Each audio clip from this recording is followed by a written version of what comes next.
નમસ્કાર વિદ્યાર્થી મિત્રો, ધોરણ 9ની વાર્ષિક પરીક્ષા માટેના ભાવિક અસાઇનમેન્ટના પાછલા વિડીયોમાં વિજ્ઞાનમાં આપણે સેક્શન એ પૂરું કર્યું હતું અને આ વિડીયોમાં વિભાગ બીની શરૂઆત કરીએ. તો સૌથી પહેલા પ્રશ્ન ઉપર નજર કરીએ. તો પહેલો પ્રશ્ન છે, ગરમીના દિવસોમાં સુતરાઉ કાપડ શા માટે પહેરવા જોઈએ? તો એનો જવાબ આપણે જોઈ લઈએ.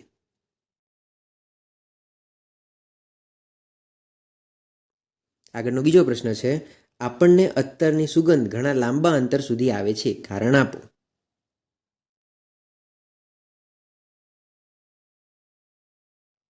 આગળ ત્રીજો પ્રશ્ન છે, પાણી ઓરડાના તાપમાને પ્રવાહી સ્વરૂપમાં હોય છે, કારણ આપો.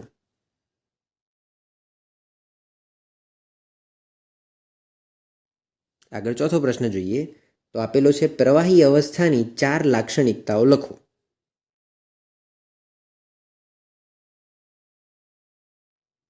આગળનો પાંચમો પ્રશ્ન છે, બાષ્પીભવનને કારણે ઠંડક કેવી રીતે ઉદ્ભવે છે?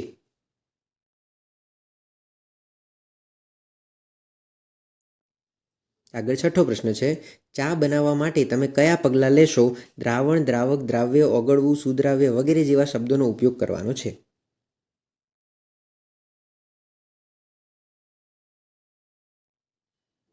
આગળનો સાતમો પ્રશ્ન જોઈએ.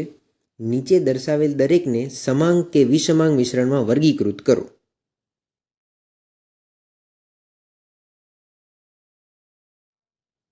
આગળનો આઠમો પ્રશ્ન જોઈએ. તો તમને આપેલ રંગહીન પ્રવાહી શુદ્ધ પાણી છે તે તમે કેવી રીતે નક્કી કરશો?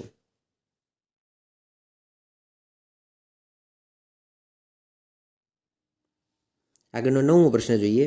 તો નવમા પ્રશ્નમાં ફરીથી તમને વર્ગીકરણ આપેલું છે કે જેમાં તમારે આપેલ વસ્તુઓને તત્વ, સંયોજન અને મિશ્રણમાં વર્ગીકૃત કરવાનું છે.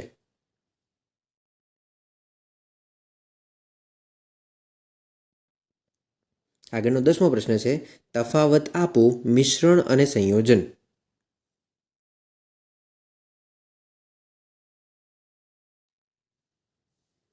આગળનો 11મો પ્રશ્ન જોઈએ.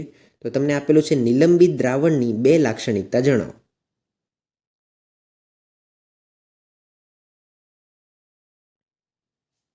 આગળ 12મો પ્રશ્ન, કલીલ દ્રાવણોના 4 ઉદાહરણ આપો.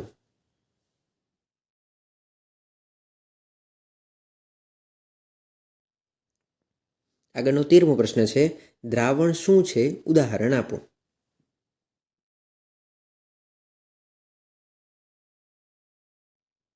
આગળ પ્રશ્ન નંબર 14 તમને આપેલો છે, ધાતુ તત્વોના ભૌતિક ગુણધર્મો જણાવો.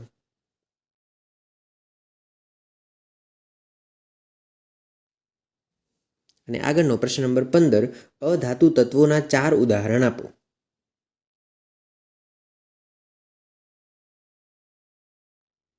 આ વિડીયોમાં આપણે અહીંયા સુધી જ રાખીએ, પણ જલ્દીથી જ આ ચેનલ ઉપર તમને આનો પાર્ટ 2 જોવા મળશે.